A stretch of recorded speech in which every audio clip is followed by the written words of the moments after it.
Pues bienvenidos, amada iglesia, seguidores de Cristo. Pues bueno, estamos nuevamente en un domingo más, domingo 23 de agosto, para una transmisión de la palabra de Dios. Y pues bueno, Dios los bendiga. Deseo de todo corazón que podamos seguir aprendiendo juntos. Seguimos en esta prueba que no, pues bueno, les digo hasta el cansancio, no se le ve un fin cercano, pero creo que bueno, lo más importante es mantener una fe constante, un deseo diligente de aprender de Dios, de continuar adelante en nuestro andar con Jesucristo. Yo les animo, mis hermanos, a seguir adelante, como en la transmisión pasada terminábamos viendo, pues qué importante es entender que Dios tiene paciencia y que Él está esperando de nosotros, pues una fidelidad para poder lograr la victoria. Y pues bueno, en esta ocasión, pues como ya les he dicho, vamos a entrar en una nueva etapa de la iglesia, en donde, bueno, vamos a aprender un poco más, entrando, como repito, en una nueva etapa. Pero bueno, antes quisiera comenzar con una oración. Bendito Padre, Dios Todopoderoso, yo te ruego muchísimo que tu gracia, como siempre, sea la que se manifieste. Te pido mucho que aquellos que están escuchando y que escucharán después esta transmisión, pues puedan ser edificados, Señor, y tu Espíritu Santo a través de tu palabra pueda rendir fruto, pueda dar vida, pueda animar. Y pues bueno, Señor, todo lo hacemos en tu nombre, deseando que tu nombre sea glorificado. Te lo pedimos todo en el nombre precioso de Jesucristo. Amén. Y pues bueno, quiero comenzar con esta cita bíblica. Como introducción, dice el libro de Gálatas, capítulo 3, versículo 2. Esto solo quiero saber de vosotros. ¿Recibisteis el Espíritu por las obras de la ley o por el oír con fe? Y bueno, el apóstol Pablo aquí nos hace un contraste entre la parte que tiene que ver, como hemos hecho énfasis, de las obras y la parte que tiene que ver con la fe. Obviamente la respuesta es por fe. Sin embargo, quiero ahorita tomarlo como introducción porque es una sutileza. La línea en realidad es muy delgada entre la información bíblica para tener la verdad y la fe verdadera que debe ejercerse en ella para recibir vida a través de la verdad. ¿Por qué digo esto? Porque en realidad es una guerra espiritual el poder ser un verdadero cristiano. No es un asunto de información intelectual. Tiene mucho que ver con el Espíritu Santo actuando en el corazón de las personas. Y en el caso de la iglesia que vamos a estudiar, vamos a ver que el Señor hace mucho énfasis en esta terrible realidad que va a vivir esta iglesia o que está viviendo esta iglesia. Y por eso una fe verdadera es aquella que nos va a llevar a aceptar la iluminación del Espíritu Santo del testimonio de la Biblia. Y por eso también es muy importante reconocer que recibir información de la Biblia sin un corazón sencillo para creer nos imposibilitará para recibir iluminación del Espíritu Santo. Y entonces así podremos tener mucha información bíblica, pero estaremos muertos, en verdad muertos, para entrar a esta nueva etapa, a esta nueva iglesia que nos toca aprender el día de hoy. Y bueno, tengo que recordar, entender que la Biblia tiene varias aplicaciones. Tiene la aplicación histórica, tiene la aplicación doctrinal y la aplicación devocional. Aunque no lo menciono de una forma indistinta, la estoy exponiendo así la escritura.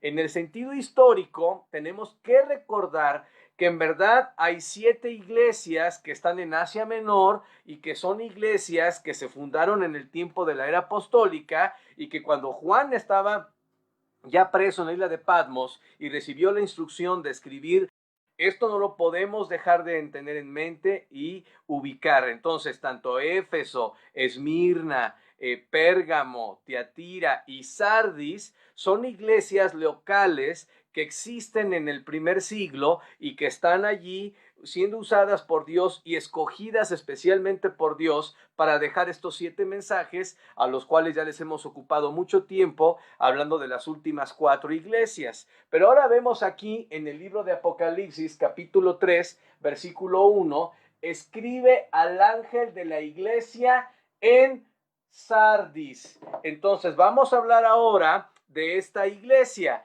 Y bueno, repito, como ya lo mencioné, ahí está el mapa en donde, bueno, está ubicado geográficamente ahora dónde está esta iglesia. Y como pueden ver, pues todas están muy cercanas unas de la otra en promedio, están cada una de 50 a 60 kilómetros de distancia una de la otra. Y ahora estamos hablando de esta quinta iglesia que se llama Sardis.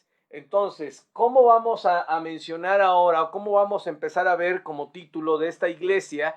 Procuramos siempre, o procuro yo siempre, poner un título en donde refleje en resumen lo que Dios está hablando de esta iglesia, inclusive de lo que vamos a ver, hablando de la aplicación doctrinal de la historia de la iglesia en estos 2000 años. Y en este caso, esta iglesia es Sardis, la iglesia que dice estar viva. Y bueno, quedaba muy largo el título, pero en realidad sería la iglesia que dice estar viva, pero en realidad está muerta. Pero vamos a dejarlo así porque la pura idea lo deja sugerido.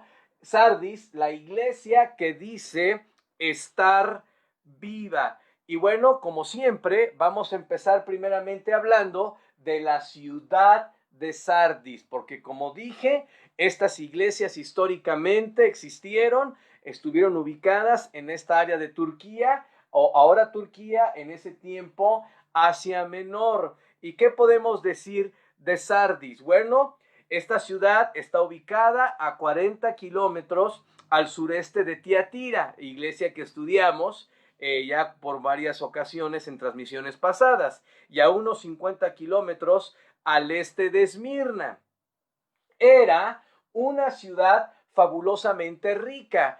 Esta ciudad fue conquistada por el emperador Ciro 500 años antes de Cristo. Y bueno, esta ciudad tiene una particularidad, que está en un lugar inexpugnable. ¿A qué me refiero? Que estaba ubicada arriba de varios riscos. Por eso era una ciudad que se sentía muy segura, inclusive de las invasiones. Pero a través de la historia siempre hubo hombres que pudieron lograr su conquista, como en el caso de Ciro. Ahora, siglos después, esta ciudad siguió teniendo una gran opulencia, y en el tiempo de Juan, pues ya estaba ya todavía en una situación de riqueza, pero algo importante, unos 100 años antes que Juan estuviera en esta ciudad, preso, perdón, en esta isla, esta ciudad ya era una ciudad legendaria. Sin embargo, fue destruida por un temblor en el año 17 después de Cristo. Así que podemos entender que la iglesia de Sardis, fundada en esta ciudad, ya fue después del temblor. Y aunque hubo gran destrucción, esta ciudad no dejó de tener una influencia económica y tener una riqueza. Eso lo caracterizaba a esta iglesia. Siempre fue una ciudad, ¿verdad?, con prosperidad, pero también fue una ciudad degenerada, una ciudad que, como hemos visto, bueno, fue reconstruida, perdón, por el emperador Tiberio, como dije, en el año 17 después de Jesucristo, pero también aquí se ubicaba un templo a la diosa Cibeles, que también es Artemisa o Diana. Interesante, porque estudiábamos en la primera iglesia de Éfeso que también estaba allí claramente el dios, el templo a la diosa Diana. En este caso, Cibeles, Artemisa o Diana, porque como hemos dicho, mucho lo explicamos en el tiempo de la iglesia de Tiatira, que este misterio babilónico, esta religión infiltrada en misterio, pues bueno, tiene en su gran preeminencia la adoración a este culto a la diosa madre, que en varios nombres aparece. Así que nuevamente vemos la influencia espiritual de engaño y de ataque de Satanás, aún en esta ciudad donde Dios ya ha dejado una iglesia. Ahora, fue la ciudad, interesante también un dato que yo quisiera enfatizar, donde por primera vez se acuñó una moneda. Esta ciudad tiene esta aportación histórica, en donde es la primera ciudad en que acuñó una moneda. Su nombre actual, hablando de Turquía el día de hoy, es Sard.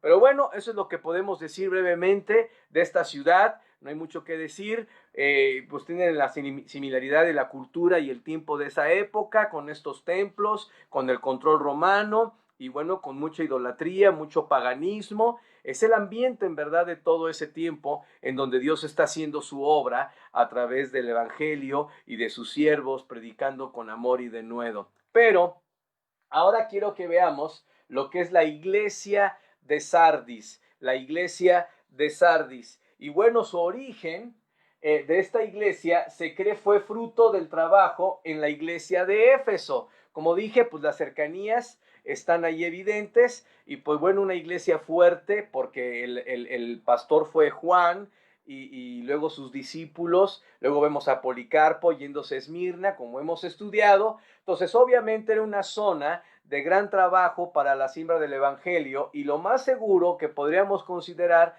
es que de la iglesia de Éfeso llegaron a la ciudad de Sardis, y aquí Dios dio fruto a la iglesia en este lugar.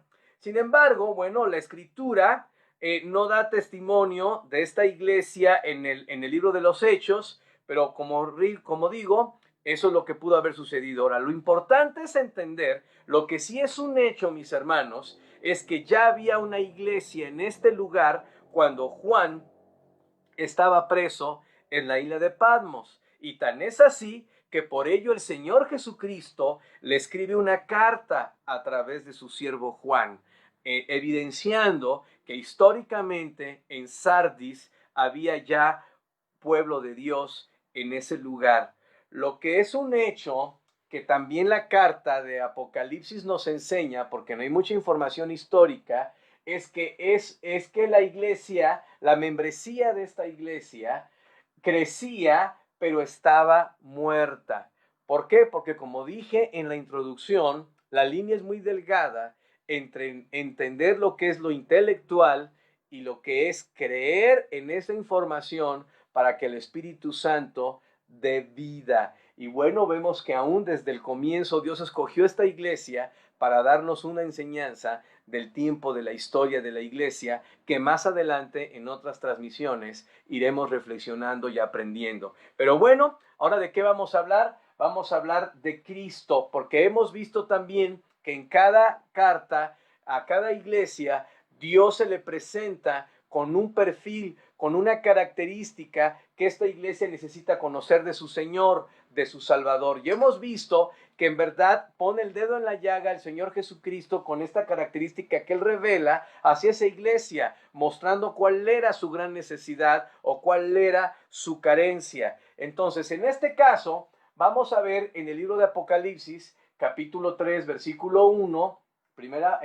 segunda parte, que después de que le dice a esta iglesia en Sardis, dice, el que tiene, dice, los 7 espíritus de Dios y las 7 estrellas, dice esto. Entonces, bueno, ¿qué estamos viendo aquí? Como dije, siempre hemos visto la consistencia en cada carta donde el Señor se revela con la característica que la iglesia necesita de la persona de Cristo, y aquí no es la excepción.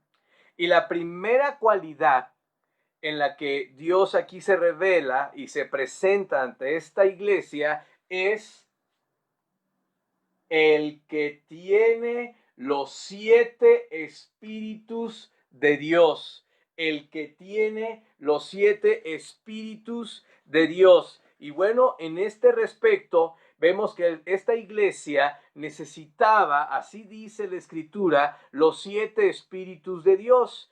Y comparando la Escritura con la Escritura, tenemos que comprender a qué se refiere la Biblia cuando habla de los 7 espíritus de Dios. Y bueno, cuando vamos al libro de Isaías, en el Antiguo Testamento, en el capítulo 11, versículo 2, vemos que el Señor revela las cualidades del Espíritu Santo y dice, y reposará sobre él, porque está hablando en el versículo 1 del Mesías, y dice, y reposará sobre él espíritu de Jehová, 1, espíritu de sabiduría, 2, y de inteligencia, 3, y de consejo, 4, y de poder, 5, espíritu de conocimiento, 6, y de temor de Jehová. Así que comparando la Escritura con la Escritura, no está hablando que existan 7 espíritus, sino está dando una forma figurativa de las 7 cualidades del Espíritu Santo, que solo es uno, Pero la intención de Dios es siempre dejar este mensaje en código. Yo platicaba con mi hijo y le decía que los números en la Biblia pues son un símbolo y en un sentido Dios encripta mensajes para sus hijos. Y en el 7 vemos esta abundancia consistente de este número en el libro de Apocalipsis para dejarnos la revelación completa. Así que en un sentido, los 7 espíritus de Dios está hablando del espíritu completo, de lo completo de la presencia de Dios en el creyente, de estas 7 manifestaciones que comparando la escritura con la escritura, vemos que revela el libro de Isaías. Así que lo que tenemos que entender es que las 7 manifestaciones del Espíritu de Dios están mostrando los 7 espíritus de Dios que menciona nuevamente el libro de Apocalipsis. Es decir, es el Espíritu Santo. Cuando la Biblia habla de los 7 espíritus de Dios, antes de estar pensando en cosas que no, es nada más y nada menos que el Espíritu Santo. Es el único. Efesios dice que hay un solo espíritu. Y bueno, podríamos hablar de eso, pero repito, comparando la escritura con la escritura, no debe de haber duda del testimonio de lo que Dios nos está mostrando a través de esta interpretación. Entonces, esta iglesia, la iglesia de Sardis, tenía necesidad de entender, escúchenme bien, hermanos, que no importaba la doctrina, si no se toma en cuenta al Espíritu Santo. No importa la doctrina si no se toma en cuenta al Espíritu Santo. Y por eso, lo que está diciendo el Señor a Sardis es que tenía necesidad de la llenura del Espíritu Santo. Esta iglesia tenía necesidad de la llenura del Espíritu Santo. Existe, mis hermanos, un peligro en ser un cristiano lleno de doctrina sin vivirla. Ese es un peligro. Ser un cristiano lleno de doctrina sin vivirla por el poder del Espíritu Santo. Este peligro de ser un cristiano lleno de doctrina sin vivirla es un peligro descrito por Pablo en el libro de Primera a los Corintios, capítulo 8, versículo 1. ¿Y qué dice Pablo en Primera a los Corintios 8:1? Dice, en cuanto a lo sacrificado a los ídolos, sabemos que todos tenemos ¿qué? Conocimiento. Sí, yo ya sé, ya estudiamos Teatira, ya sabemos del misterio babilónico, yo por eso no soy idólatra y bla, bla, bla. Dice, qué bueno que tenemos conocimiento. Dice aquí, ¿ve? El conocimiento que envanece, infla. Inclusive en las transmisiones pasadas hablábamos de este efecto de la levadura que es inflarse. Y dice, el conocimiento envanece, pero, ¿qué dice? El amor edifica. El conocimiento envanece, pero el amor edifica. Así que lo que tenemos que entender es que el peligro que corremos es ser cristianos que solo nos llenamos de conocimiento. Sabemos que podemos resumir el fruto del Espíritu Santo como amor. Así que retomando la figura de la levadura, como dije, por el pecado, si al recibir información bíblica tenemos pecado y no la recibimos con sencillez, nos inflamos, nos envanecemos y dejamos de reflejar la vida espiritual que debe de fluir de nosotros hacia afuera por el Espíritu Santo. Así que el peligro que corremos es tener un corazón envanecido por no tener amor, resultado del fruto del Espíritu Santo, y terminamos siendo cristianos envanecidos. Vemos, mis hermanos, en el Evangelio de Juan, capítulo 7, versículo 38, la importancia del Espíritu Santo para dar vida Y dice aquí, son palabras del mismo Señor Jesucristo, hablando del papel del Espíritu Santo en la vida del creyente. Dice, el que cree en mí, otra vez el énfasis está en la fe, en la actitud de confiar en las promesas de Dios. Y obviamente aquí está hablando de creer en el testimonio de la Escritura hacia la persona de Cristo. El que cree en mí, como dice que la Escritura, ¿de qué? De su interior. El énfasis va a estar siempre en lo que está pasando adentro. De su interior correrán, ¿qué? Ríos de agua viva. Y Cristo aclara, versículo 39. Esto dijo del Espíritu que habían de recibir, del Espíritu Santo, que habían de recibir los que creyesen en Él. Pues aún no había venido el Espíritu Santo, porque Jesús no había sido aún glorificado. Obviamente, el Señor Jesucristo está haciendo referencia al hecho histórico de que Él tenía que morir, ser sepultado, resucitar y ascender al cielo. Por eso vemos en el libro de los Hechos que cuando el Señor Jesucristo estaba con sus discípulos para ascender, les dio instrucciones, dice el aposento alto, esperando la promesa del Espíritu Santo. Y desde Hechos 2 hasta nuestros días, sabemos que el Espíritu Santo ha descendido a la tierra y mora dentro de los creyentes verdaderos que lo han recibido por fe. Así que aquí obviamente este pasaje lo dijo en vida, pero obviamente hoy lo estamos viendo en cumplimiento en la era de la iglesia. Ahora, ¿cuál es el asunto? En muchos pastores conservadores está el temor de hacer énfasis en el poder del Espíritu Santo en la vida del creyente. ¿Y por qué sucede eso? Bueno, porque lamentablemente hay un prejuicio que se tiene de los grupos religiosos que hacen énfasis desmedido y antibíblico, tengo que decirlo, en los dones del Espíritu Santo. Y eso es cierto, hay grupos que hacen un énfasis antibíblico fuera de la verdad bíblica del Espíritu Santo.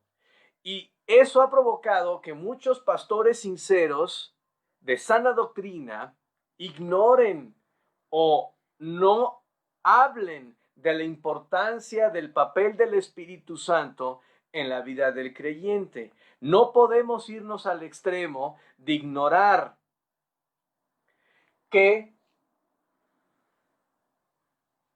la verdadera vida en el corazón del ser humano, cuando acepta a Cristo, cuando es inconverso y acepta a Cristo, y del creyente en su andar en Cristo, la trae la presencia del Espíritu Santo. No hay nada, absolutamente nada en nosotros que tenga vida. Nosotros somos seres humanos nacidos muertos espiritualmente, y solo por el acto sobrenatural del Espíritu Santo entrando en nuestro corazón, regenerando nuestra vida, es que hay vida. Y por eso es tan importante entender el papel de la bendita presencia del Espíritu Santo en la vida del cristiano, porque en verdad, si no tenemos esto claro en nuestro corazón, no vamos a entender lo que es la verdadera vida. La información bíblica, amén.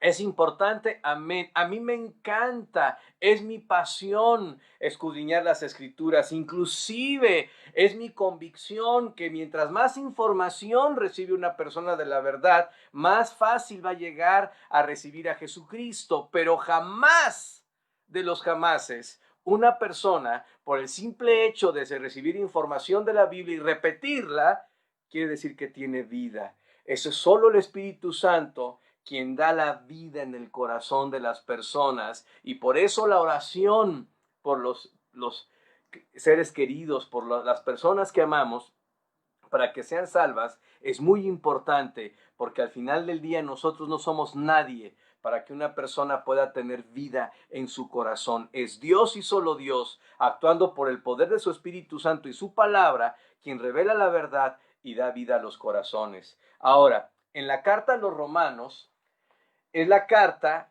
de los Romanos es la carta que corresponde a la iglesia de este tiempo de Sardis. La iglesia de Sardis, como vamos a ver más adelante, corresponde al tiempo de la Reforma protestante. Sin embargo, ahorita simplemente quiero hacer la conexión porque el libro de Romanos es un libro por eminencia de doctrina. Romanos lo que establece es doctrina, es lo que resume el libro. Sin embargo, yo por muchos años, antes de empezar a compartir este libro de Apocalipsis, a nuestra iglesia local, a mi amada iglesia Filadelfia, le compartí por años el libro de Romanos.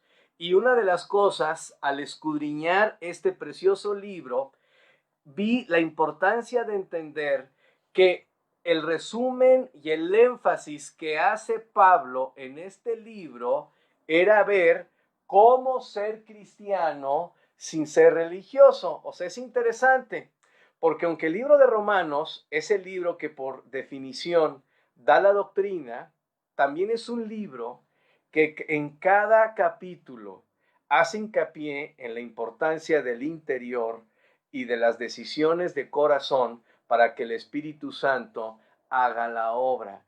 Y por eso un título que bien muy resume el tema de este precioso libro es cómo ser cristiano sin ser religioso, porque los religiosos siempre están preocupados por el exterior, incluyendo la doctrina, sin llegar adentro al corazón, que es lo que Dios espera a través del testimonio del Espíritu Santo a nuestro corazón. Y bueno, ¿qué tenemos que entender? Todo el libro de Romanos hace énfasis en retener una sana doctrina, pero viva, repito, pero viva por la presencia del Espíritu Santo. Una doctrina sin presencia del Espíritu Santo es muerta.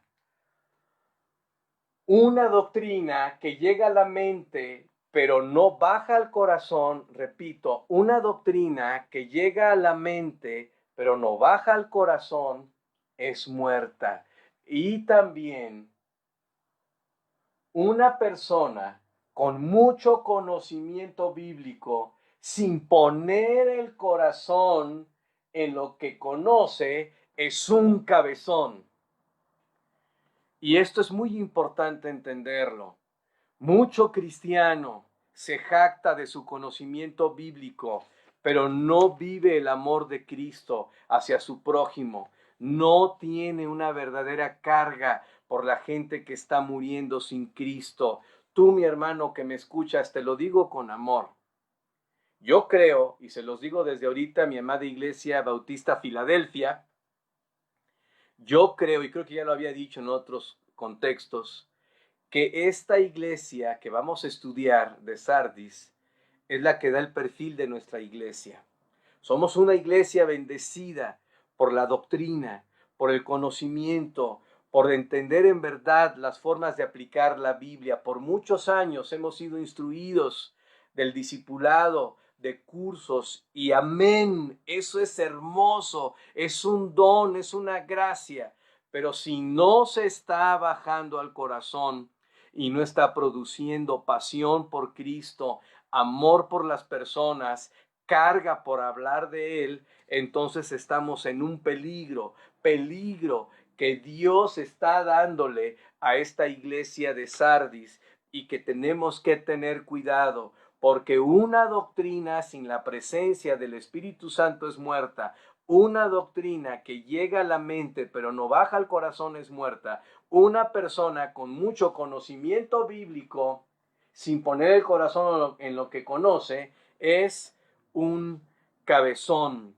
Y por eso el propio Pablo, en este libro, en Romanos 2:29, hablando precisamente de los judíos, hace un contraste para entender la importancia de conectar las cosas internas con fe en el corazón para tener vida. Y dice aquí en Romanos 2:29, dice, sino que es judío el que lo es en lo interior. ¿Cuál era el problema del pueblo judío? Que por ser descendientes de Abraham se jactaban de ser escogidos de Dios. Y en verdad eso era cierto, pero en un sentido personal, nadie podía tener esta bendición de ser hijo de Dios o de tener esta vida eterna y de tener contacto con el Dios de la eternidad en la muerte, si no había un corazón cambiado. Por eso dice aquí, sino que es judío el que lo es en lo interior, otra vez.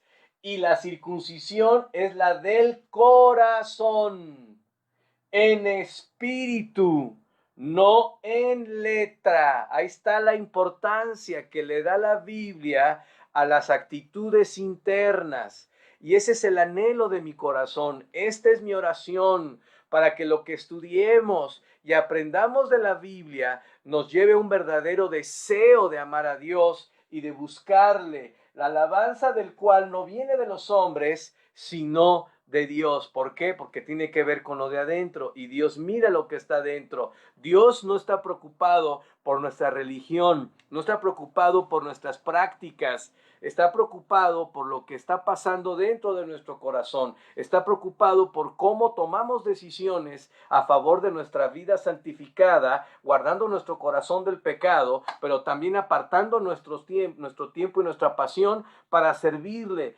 para ocupar nuestra vida en lo que Él espera. Por eso otro pasaje de Romanos 8, versículo 8, Romanos 8:8, dice, y los que viven según la carne, vean, no pueden agradar a Dios. Entonces el cristiano que está lleno de información, pero no depende del Espíritu Santo, no puede agradar a Dios, porque dice el versículo 9, mas vosotros no vivís según la carne, sino según el Espíritu, mis hermanos, si es que el Espíritu de Dios mora en vosotros. Y si alguno no tiene el Espíritu de Cristo, no es de Él. Y volviendo, ¿verdad?, a los prejuicios de los grupos religiosos que hacen énfasis en el Espíritu Santo, sé que es claro que es mala doctrina separar la salvación del bautismo del Espíritu Santo. La Biblia en Efesios 1:13 y 14 dice que cuando creemos en Él, somos sellados por el Espíritu Santo. Nunca habla de don de lenguas, nunca habla de una segunda experiencia. Es obvio, todo cristiano que tiene sana doctrina entiende que el Espíritu Santo entra en el corazón del creyente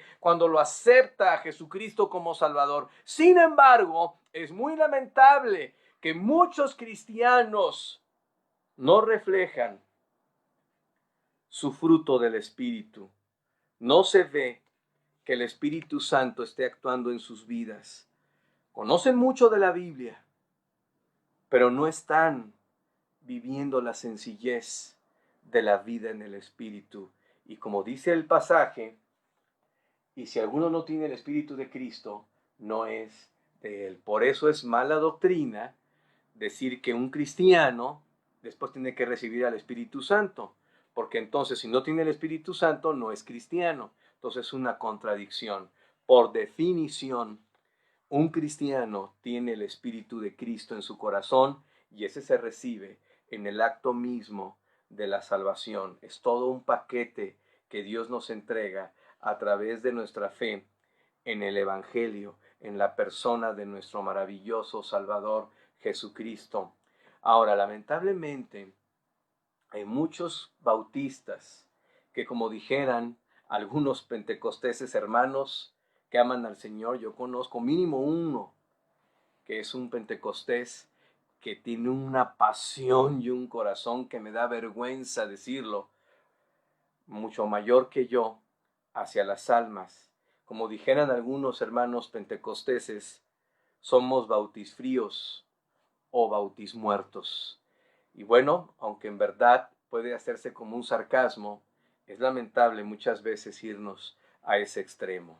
Ahora, segunda a los Corintios, capítulo 3, versículo 6, dice lo siguiente, el cual asimismo nos hizo ministros competentes de un nuevo pacto, no de la letra, sino del Espíritu, porque la letra mata, mas el Espíritu vivifica. Así que si tú te quedas con la pura letra, si solo estás esforzándote por la Biblia y la Biblia y la Biblia y la Biblia, pero no lo conectas con la vida del Espíritu Santo en tu corazón, si Dios no está redarguyendo tu mente y tu corazón, si Dios no te está poniendo carga por las personas, si Dios no te está poniendo carga por su obra, si Dios no te está llevando a amar al prójimo, si no te está llevando a en verdad implementar una estrategia para servirle y ser un canal de su amor, entonces eso es letra muerta y el espíritu está apagado. Y no estoy hablando de perder la salvación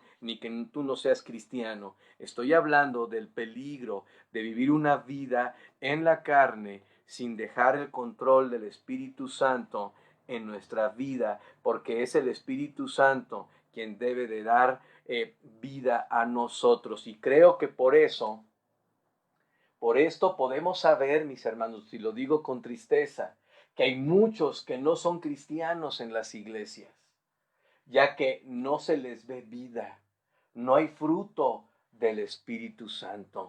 Es triste, pero muchos cristianos están llenos de amargura, llenos de resentimiento, no quieren servir a Dios.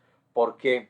Porque en un punto de sus vidas se apartaron. Mucho cristiano con rencor, mucho cristiano con resentimiento, con amargura, que no quieren sujetarse a una iglesia, a ninguna iglesia, porque ninguna, según ellos, da con su perfil, ninguna es digna de tenerlos como miembros. Quieren vivir como les place, eso sí, se saben cientos de textos de memoria para aplicárselos a todos, menos a ellos. Así hay mucho cristiano fuera de la voluntad de Dios, sin sujetarse a una iglesia local, pero eso sí, dispuestos a juzgar y criticar a líderes y creyentes a diestra y siniestra. La iglesia de Sardis necesitaba desesperadamente los 7 espíritus de Dios. La iglesia de Sardis necesitaba desesperadamente los 7 espíritus de Dios. Y nosotros también los necesitamos desesperadamente. Nosotros necesitamos desesperadamente una vida controlada por el poder del Espíritu Santo. Es en verdad una necesidad diaria donde nosotros tenemos que aprender a vivir en el poder del Espíritu Santo. Es tiempo, mis hermanos, de andar en el poder del Espíritu Santo. Como yo decía en la transmisión pasada, se supone que los que amamos al Señor debemos de vivir siempre cumpliendo la misión, siempre viendo cómo hacer discípulos, siempre viendo cómo ganar almas. Pero si tú viviste un tiempo apartado y hoy en la pandemia Dios está trabajando con tu corazón, es tiempo ya de andar en el poder del Espíritu Santo, porque honestamente, mis hermanos, no podemos decir cuándo viene Cristo, pero creo que por donde volteemos a ver, su llegada es inminente.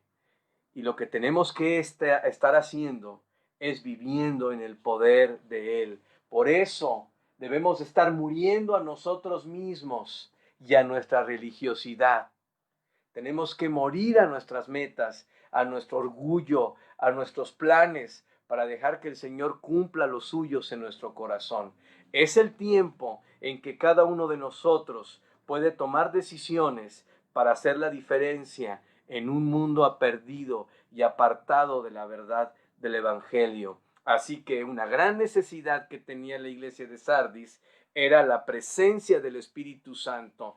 Pero ahora también vamos a ver la segunda necesidad que tenía esta iglesia. Y dice aquí que esta iglesia ahora, aparte de la necesidad de los 7 espíritus de Dios, dice Apocalipsis 3, en la segunda parte dice, y las 7 estrellas. O sea, el Señor tiene las 7 estrellas. Y ahora lo que el Señor está haciendo énfasis es que esta iglesia necesita las 7 estrellas. Y bueno, vamos a ver que Apocalipsis 1:20 dice, el misterio de las 7 estrellas que has visto en mi diestra y de los 7 candeleros de oro las 7 estrellas son los ángeles de las 7 iglesias y los 7 candeleros que has visto son las 7 iglesias. Así que la Biblia nos enseña nuevamente, nos recuerda que comparando la escritura con la escritura, comprendemos qué simboliza cada cosa. Y cuando la Biblia dice que Cristo tiene los 7 ángeles, está hablando que Él tiene, que diga las 7 estrellas, está hablando que Él tiene a los 7 ángeles. Es decir, tiene Él el poder, el control de los seres espirituales que influyen. Y en el caso de Sardis, esta iglesia tenía esta gran necesidad.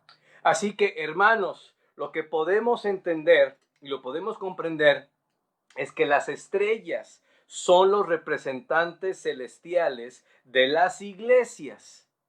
Repito, las estrellas son los representantes celestiales de las iglesias. Y es otra cosa que tenían que entender los hermanos de Sardis y nosotros también. ¿Qué es lo que tenemos que entender?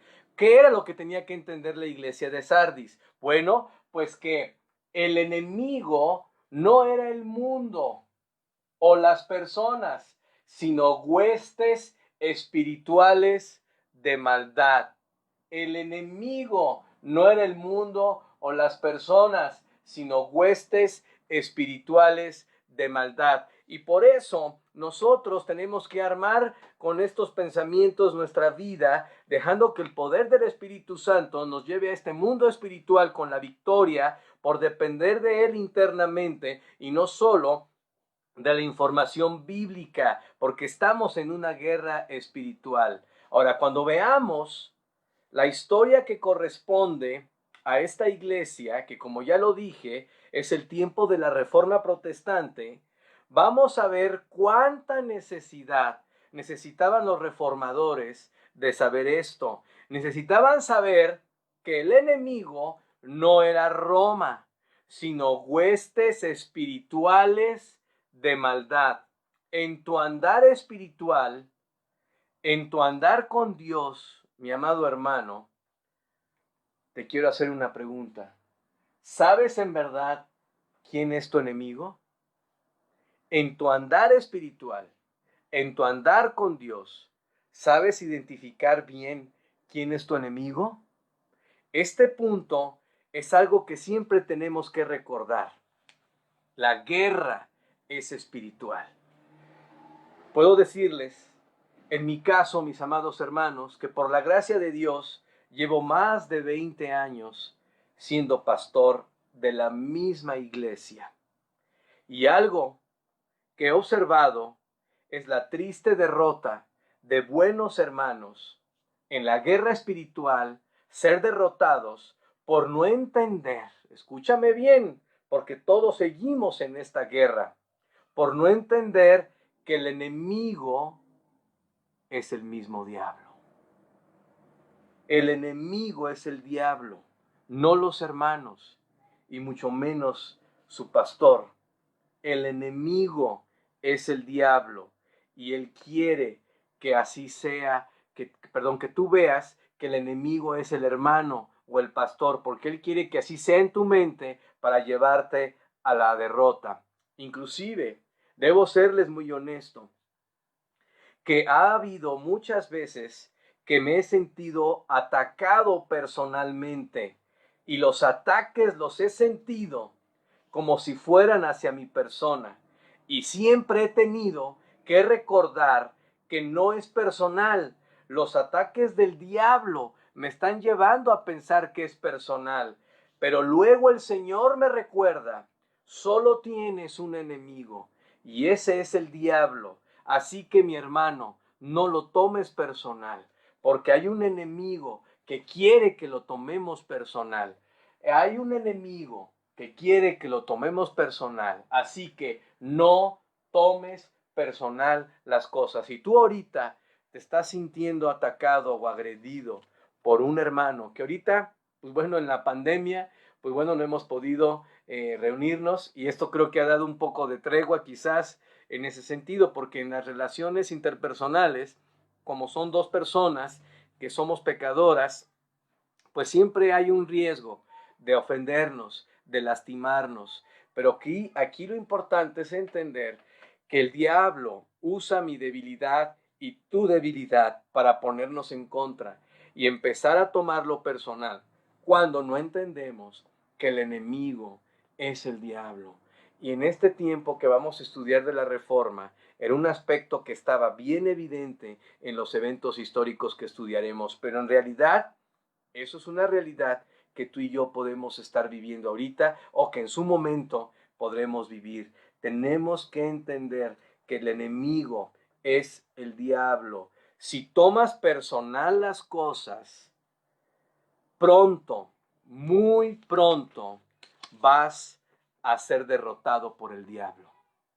Si tomas personal las cosas, pronto, muy pronto, vas a ser derrotado por el diablo. Y por eso, ya entrando a las últimas palabras de esta reflexión, creo necesario recordar un pasaje de Efesios capítulo 2, versículo 12, que nos revela esta realidad. Porque no tenemos lucha contra sangre y carne, porque no tenemos lucha contra sangre y carne. Los hermanos son sangre y carne, los vecinos son sangre y carne, tus seres queridos son sangre y carne. Tu lucha no es con los hermanos, no son con los vecinos, no son con tus parientes, no son con los miembros de la iglesia, es ¿con quién? Dice, sino contra principados, contra potestades, contra los gobernadores de las tinieblas de este siglo, contra, como ya lo mencioné, huestes espirituales de maldad en las regiones celestes. Y bueno, un principio bíblico del estudio de la Biblia es, la Biblia no es difícil de entender, es difícil de creer. Y uno la hace difícil por no creer lo que dice. Y vuelvo al mismo punto. De nada sirve tener tanto conocimiento de la Biblia si no creemos y encarnamos la verdad espiritual de lo que dice. Y tenemos que recordar cada vez que te sientas tentado a tomar personal un ataque de algún hermano, de alguna persona, recuerda, no tenemos lucha contra sangre y carne. No tenemos lucha contra sangre y carne. Repítelo, no tenemos lucha contra sangre y carne, sino contra principados, contra potestades, contra los gobernadores de las tinieblas de este siglo, contra huestes espirituales de maldad en las regiones celestes. En todo lo que hemos aprendido de la historia de la iglesia, no debe quedar duda y nos debe de quedar bien claro que Satanás, el diablo, no se ha tentado el corazón en destruir el testimonio y los propósitos de Dios. Eso es una verdad que hemos aprendido. Yo creo que si algo nos debe de quedar claro hasta este punto de la historia de la iglesia, que hemos reflexionado desde Éfeso hasta Sardis, que ahora estoy hablando de la aplicación doctrinal, nos debe de quedar claro que Satanás no se ha tentado el corazón en destruir el testimonio y los propósitos de Dios. Y así, mi hermano, no se va a tentar el corazón para usar todo lo que esté a su alcance y que tú le permitas, obviamente, para destruir lo que Dios está haciendo en tu vida y a través de ella. ¿Y por qué quiere Satanás hacer eso? ¿Por qué quiere destruir tu vida? Tú a veces puedes pensar que tu vida no es importante, que no tiene que ver con las diferencias que Dios está queriendo hacer en la tierra. Quizás te quieres minimizar a ti mismo, pero déjame decirte algo. Satanás quiere destruirte, ya que eres parte de la historia de Dios. Estamos escribiendo todavía la historia de Dios. ¿Por qué? Porque eres parte de la historia de la iglesia. Todavía seguimos en la tierra. Todavía estamos escribiendo el libro de los Hechos. Y tú y yo seguimos parte siendo parte de esta guerra espiritual, donde el Espíritu Santo quiere darnos la victoria por encarnar la Biblia en nuestro interior. Es tiempo, mi hermano, de poner fe en lo que decimos que creemos. Así que para terminar, para concluir, Sardis, una iglesia que tenía la Biblia, una iglesia que tenía doctrina, pero necesitó del Espíritu Santo y necesitó recordar la guerra espiritual. Y nosotros igual. No es suficiente saber la Biblia. No es suficiente saber la doctrina.